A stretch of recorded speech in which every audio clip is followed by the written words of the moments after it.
온 세계 교회들이 코로나 바이러스 때문에 문을 닫고 심지어는 부활절 예배인데도 교회들이 문을 못 연 가운데 우리 푸른 교회가 마치 오늘 부활절 예배의 메시지를 온 세계 교회들을 대신해서 선포하는 그러한 모양새가 됐습니다. 하나님이 우리 푸른 교회에 오늘 이 부활절 메시지를 주신 깊은 뜻을 우리가 생각하면서 말씀을 한번 상고해 보겠습니다.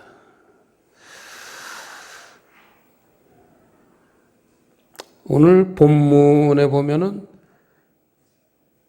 24절, 25절, 또 28절에 듣는다는 단어가 계속 등장을 하고 있습니다. 이 부활과 관련해서 매우 깊은 이 단어라고 생각이 들게 하시고 계십니다. 자, 오늘은 부활절입니다.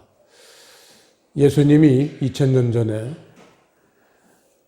처음으로 죽은 자 가운데서 다시 살아나시는 부활의 첫 열매가 되셨습니다. 이 성경에서 부활을 다룬 곳이 많지만 고린도전서 15장을 한번 보시겠습니다. 고린도전서 15장은 그 별칭이 부활장이에요. 상당히 긴 챕터인데 전체가 부활을 다루고 있습니다. 22절부터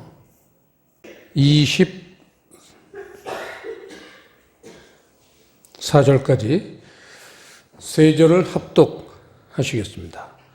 아담 안에서 모든 사람이 죽은 것 같이 그리스도 안에서 모든 사람이 삶을 얻으리라. 그러나 각각 자기 차례대로 되리니 먼저는 첫 열매인 그리스도요, 다음에는 그리스도 강림하실 때에 그에게 붙은 자요, 그 후에는 나중이니 저가 모든 정사와 모든 권세와 능력을 멸하시고 나라를 아버지 하나님께 바칠 때라. 여기 부활이 3번 일어나고 있습니다. 차례대로 보시면 23절에 그리스도께서 부활하신 게 부활의 첫 열매를 먼저라고 표현하시고, 먼저 2000년 전에 예수님이 부활을 이미 하셨습니다.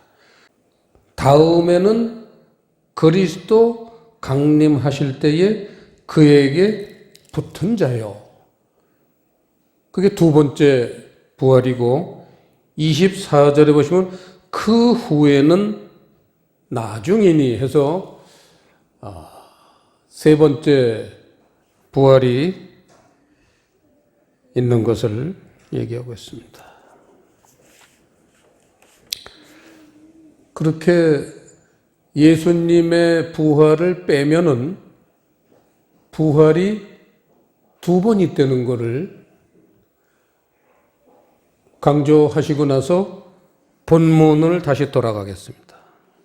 본문에서도 부활에 대한 메시지인데 29절에 보면은 그 부활이 이렇게 구별이 된다는 것을 말씀하고 계십니다. 선한 일을 행한 자는 생명의 부활로, 악한 일을 행한 자는 심판의 부활로 나오리라 해서 첫째 부활을 생명의 부활로 말씀하시고, 둘째 부활을, 이건 부끄러운 부활입니다. 부끄러운 부활을 심판의 부활로 그렇게 이름을 정하셨습니다. 그래서 오늘 우리가 살펴봐야 될 것은 하나님이 이렇게 부활을 두 가지로 가르시는 그 기준이 무엇일까를 성경에서 찾아봐야 할 것 같습니다. 29절에 선한 일을 행한 자가 생명의 부활로 나온다고 했는데, 선한 일을 행한 자는 우리 성경에 있는 용어로 표현한다면 의인입니다. 의인.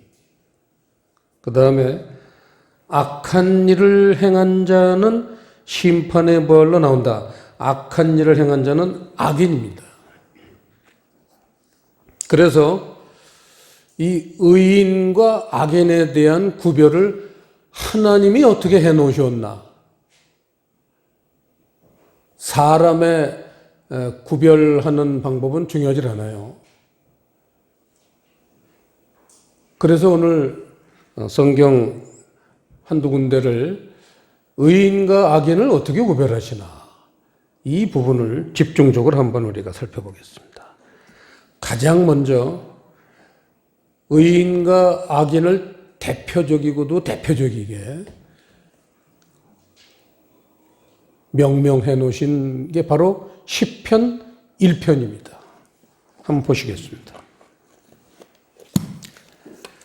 시편 1편은 시편 150편을 이끌고 가는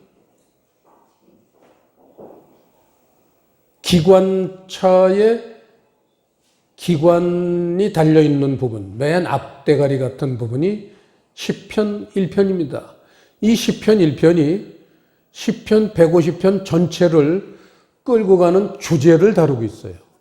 그래서 시편 1편은 매우 중요한 그러한 말씀이라 할 수 있습니다.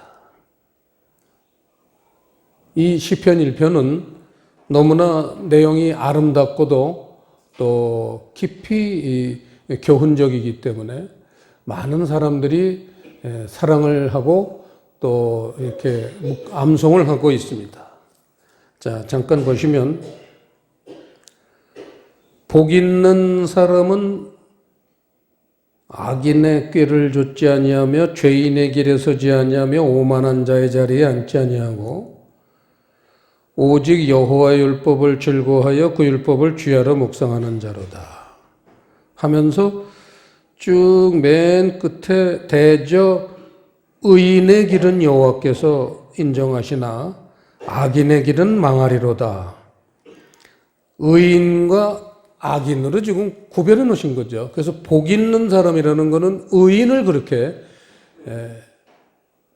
지칭하는 얘기입니다. 그래서 의인이라는 그러한 하나님이 정해 놓으신 사람들의 모습이 어떠냐? 두 가지로 2절, 3절에서 설명을 하고 계십니다. 하나는 여호와의 율법을, 오직 여호와의 율법을, 오직이라는 단어도 매우 중요하죠. 다른 데는 눈 돌리지 않고 오직 여호와의 율법을 즐거워하여 그 율법을 주야로 묵상하는 사람이다. 이게 복인이고 복 있는 사람이고 의인의 첫 번째 구별점이라는 겁니다.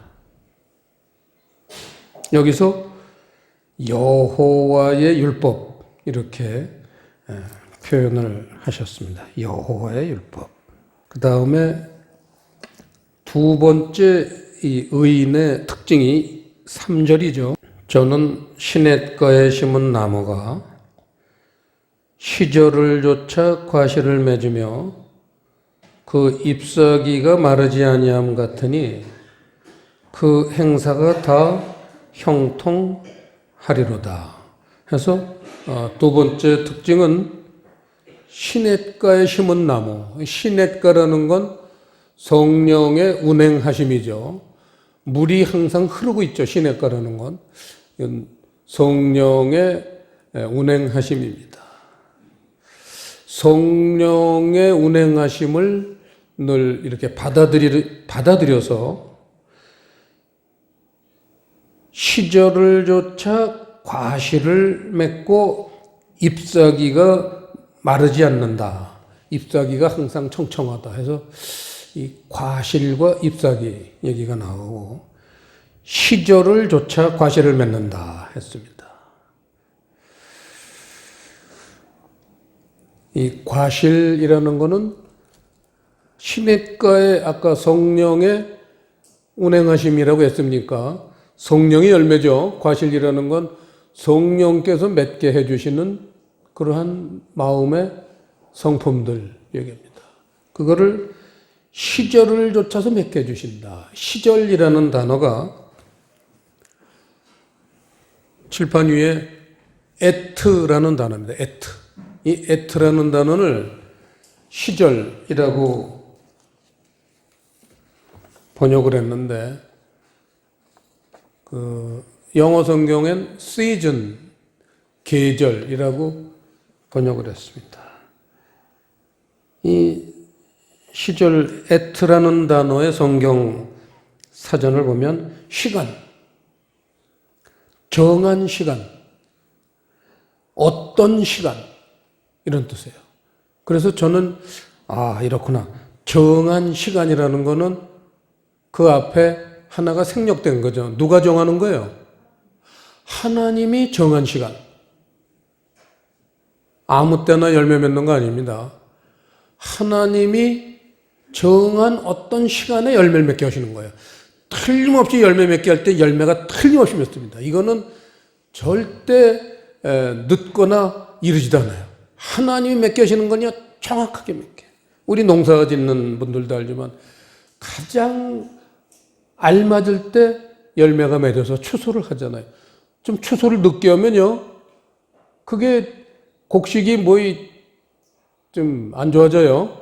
또 그걸 일찍 이렇게 또 추수를 하면요, 그게 덜 연걸어가지고 제맛이 안 나요. 예를 들어 콩을 추수하는데 그걸 일찍 비면은 이게 콩이 익지도 않아가지고 이게 제대로 콩의 효능을 발휘 못하고 또 너무 게을러서 늦겠다면요, 그게 말라 비틀어가지고 버려야 돼요. 먹지도 못해 딱 이빨 다 부러집니다. 정확한 때에 추수를 해야 돼요. 우리 사람도 그런데 하나님이 과실을 맺는데 그게 오차가 있으시겠어요? 1분 1초도 오차가 없으십니다. 정확한 때에 과실을 맺게 하신다. 그렇게 말씀을 하시고 잎사귀가 마르지 않는다. 이렇게 얘기를 했습니다. 잎사귀가 뭘까요? 성경 짝이 있습니다. 이 잎사귀라는 말씀의 짝을 그 잎사귀에다 밑줄을 치시고 계시록 22장 2절 이렇게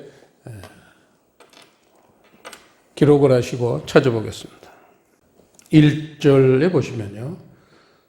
또 저가 수정같이 맑은 생명수의 강을 내게 보이니 하나님과 및 어린 양의 보좌로부터 나서 길 가운데로 흐르더라.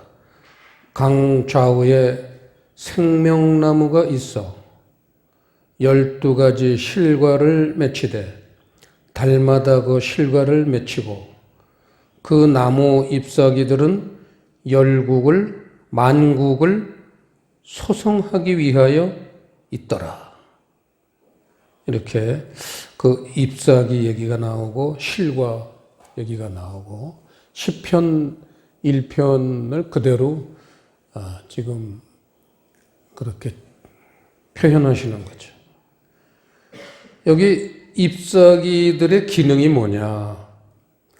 만국을 소성하기 위하여 있다 그랬어요. 만국이라는 것은 우리 몸 안에 수많은 나라들이 있습니다. 그게 만국이에요. 우리 성품이 하나님의 나라들을 이루고 있기 때문에 그 성품 하나하나가 만국이에요. 만 가지 성품이 있는데 그 가지 성품을 소송하시기 위해서 그 잎사귀가 있다. 잎사귀는 진리입니다. 진리의 말씀이에요. 진리의 말씀이 무성해가지고 우리 몸 안에 있는 10,000가지 성품을 소송하다라는 단어를 헬라어 원어 성경의 성경 사전을 보시면 테라피아라는 단어를 썼습니다. 소송하다.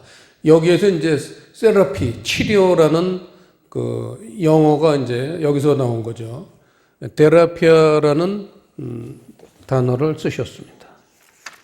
테라피아라는 단어는 치유하다, 힐링.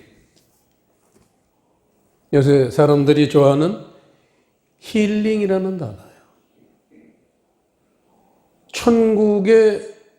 영원한 천국에 들어간 사람들은 늘 그 진리의 말씀이 그 사람의 마음을 힐링을 해서 10,000가지 성품이 전부 하나님이 기뻐하시는 그런 온전한 모습으로 날마다 새로워지고 완전해져 간다는 거예요. 이게 천국이에요. 멋있잖아요.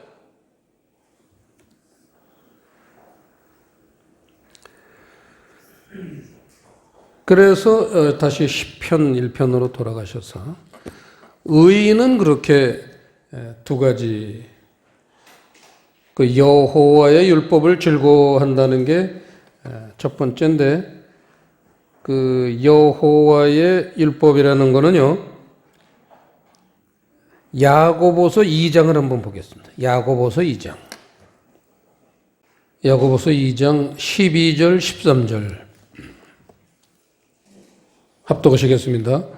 너희는 자유의 율법대로 심판받을 자처럼 말도 하고 행하기도 하라.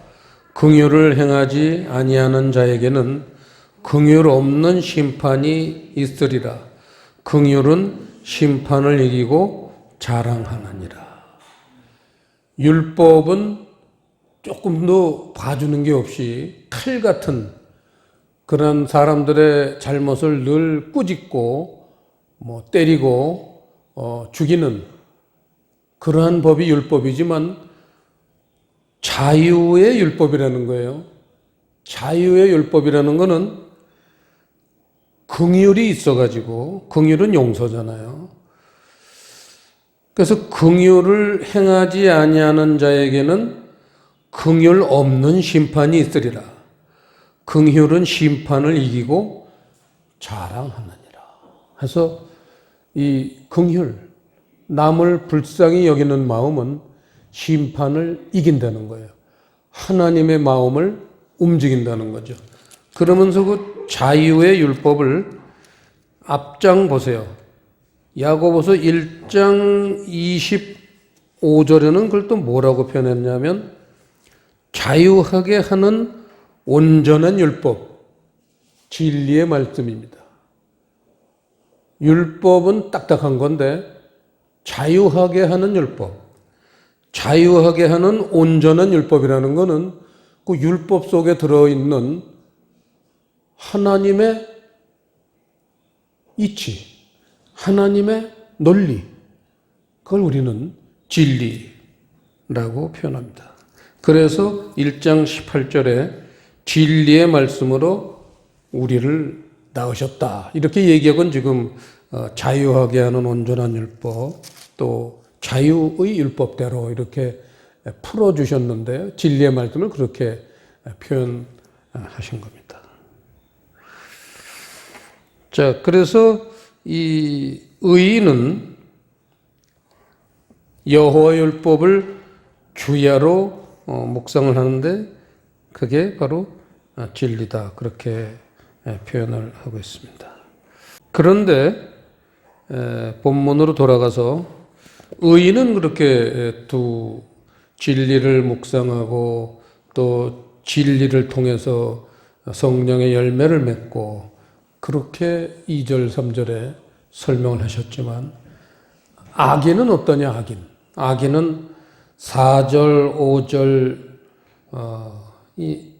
6절 뭐 그렇지만 악인은 보세요. 4절 보면 악인은 그렇지 않으며 오직 바람에 나는 겨와 같도다.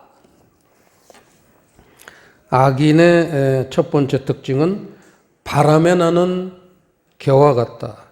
타작할 때 커다란 그 선풍기처럼 생긴 그걸 돌리잖아요. 그러면은 이 가벼운 거는 날아가요. 바람에 날아가요. 그거는 쭉쟁이에요. 쭉쟁이는 날아가는데 그 벼 속에 이삭이 들어있는, 알곡이 들어있는 벼는 무게가 있으면 밑으로 떨어져요.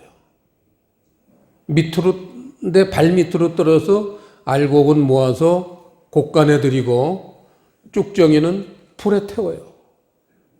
그래서 바람에 나는 겨라는 건 쭉쟁이 얘기를 하고 있습니다. 악인이라는 거는 결실을 못해요. 알맹이가 없어요. 오직 저만 위해서 살았어요. 그건 열매가 아니에요. 나를 위해서 산 거는요, 그건 상급이 아니에요. 그건 열매가 아닙니다. 그러면서 5절, 6절이 악인의 최후에 대해서 얘기를 하고 있습니다. 그러므로 악인이 심판을 견디지 못하며 죄인이 의인의 회중에 들지 못하리로다. 대저 의인의 길은 여호와께서 인정하시나 악인의 길은 망하리로다. 그렇게 악인에 대해서 끝을 맺고 있습니다. 말씀을 하나 더 보겠습니다. 시편 37편. 이 악인과 의인을 이 시편 1편 다음으로 우리에게 상당히 충격적으로 각인시켜주는 말씀이 시편 37편 21절입니다. 이 말씀은 우리 마음속에 항상 새겨 있어야 돼요. 잊어버리면 안 되는 말씀입니다. 828페이지. 합독하시겠습니다. 악인은 꾸고 갚지 아니하나 의인은 은혜를 베풀고 주는도다. 전에 마태복음 18장인가요? 그 1만 달란트 빚진 자 비유할 때 이 말씀을 한번 인용했었습니다. 악인이 뭐냐? 꾸고 갚지 않는 게 악인이다. 누구한테 꿔요? 하나님한테 꿔요. 하나님한테 무한하게 꿔요. 그걸 1만 달란트라고 표현을 했습니다. 하나님은 무한하게 그 사람에게 모든 걸 주십니다. 믿는 자건 믿지 않는 자건, 잘 믿는 자건 또 올바로 믿지 않는 자건 엄청나게 주십니다. 뭐 예수 잘 믿는 사람, 농사 짓는 사람만 논에 비가 오고 안 믿는 사람은 비가 안 옵니까? 믿는 사람만 밥 먹고 안 믿는 사람은 굶어서 그냥 죽습니까? 오히려 안 믿는 사람이 밥은 더 많이 배 터지게 먹더라고요. 자, 악인은 하나님한테 그렇게 수없이 꽂으면서도 갚질 않아. 누구한테 갚느냐? 이웃에게 갚는다 그랬습니다. 이웃에게 쌀 한 톨 갚질 않아. 그런데 의인은 은혜를 베풀고 주는도다. 의인이라는 사람도 똑같이 하나님한테 1만 달란트 빚을 줬어요. 그런데 이웃에게 100데나리온 빚진 거를 탕감해 줬죠. 하나님한테는 무한하게 받으면서 이웃에게 눈꽃만큼만 줘도요, 하나님은 그거를 아주 귀하게 여기시고 의인으로 여기신다는 겁니다. 그래서 의인이라는 것은 은혜를 베풀고 주는 사람이다. 이렇게 표현을 하고 있습니다.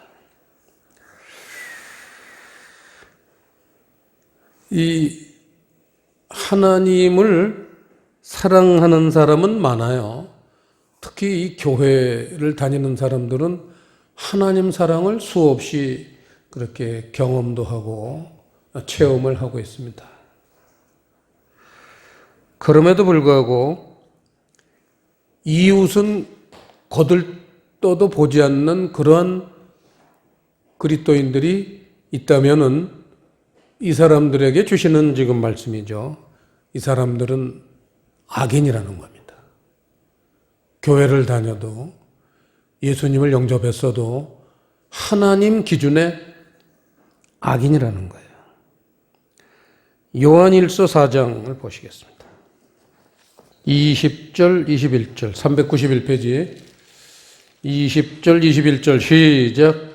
누구든지 하나님을 사랑하노라 하고 그 형제를 미워하면 이는 거짓말하는 자니 보는 바 그 형제를 사랑치 아니하는 자가 보지 못하는 바 하나님을 사랑할 수가 없느니라. 우리가 이 계명을 주께 받았나니 하나님을 사랑하는 자는 또한 그 형제를 사랑할지니라. 12절 하나 더 보겠습니다. 4장 12절 시작. 어느 때나 하나님을 본 사람이 없으되 만일 우리가 서로 사랑하면 하나님이 우리 안에 거하시고 그의 사랑이 우리 안에 온전히 이루느니라. 해서 하나님을 사랑하고 이웃을 사랑해야지만 하나님이 보시기에 그래 내가 나를 진실로 사랑한다 인정을 하시고 하나님을 사랑한다 하고 이웃을 거들떠도 보지 않으면 하나님이 네가 날 사랑하는 거는 그건 진실한 사랑이 아니다. 이렇게 이기적인 사랑이다. 그렇게 하나님이 평을 하신다는 겁니다.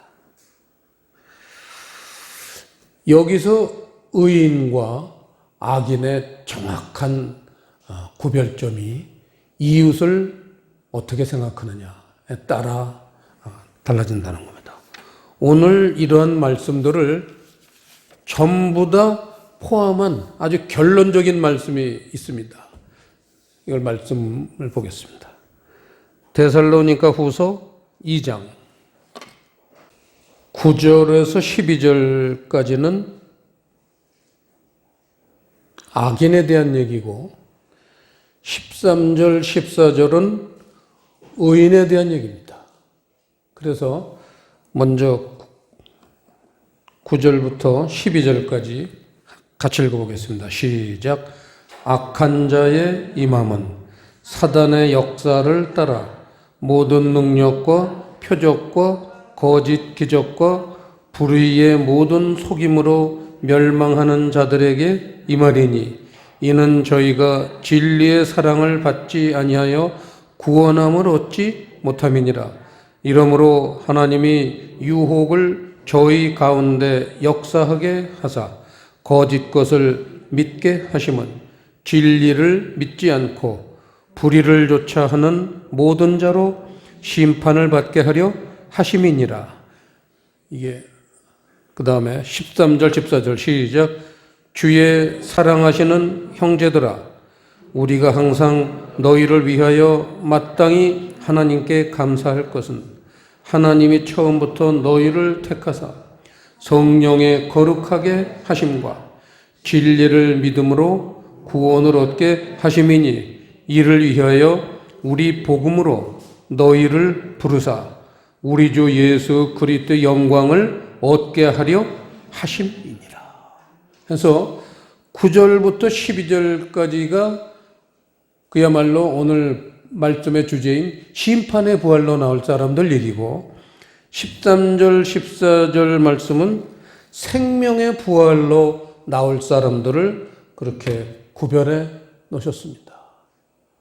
저희가 세상 말씀에 속해 있을 때 많이 경험했지만 교회들이 좋은 부활 얘기만 해요.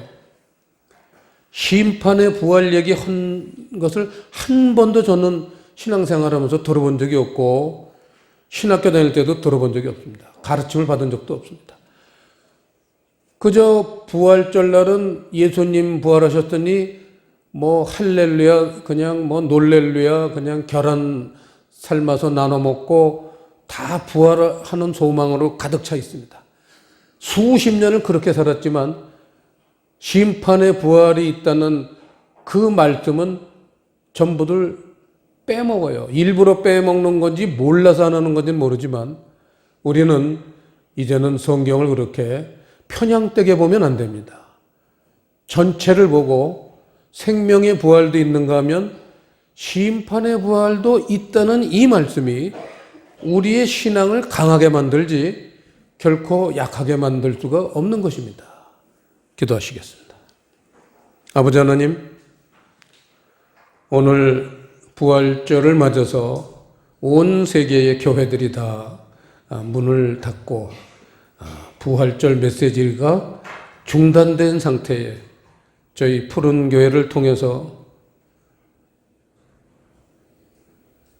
부활절의 메시지가 이렇게 온 세계에 전파될 수 있도록 허락하시니 무한 감사드립니다.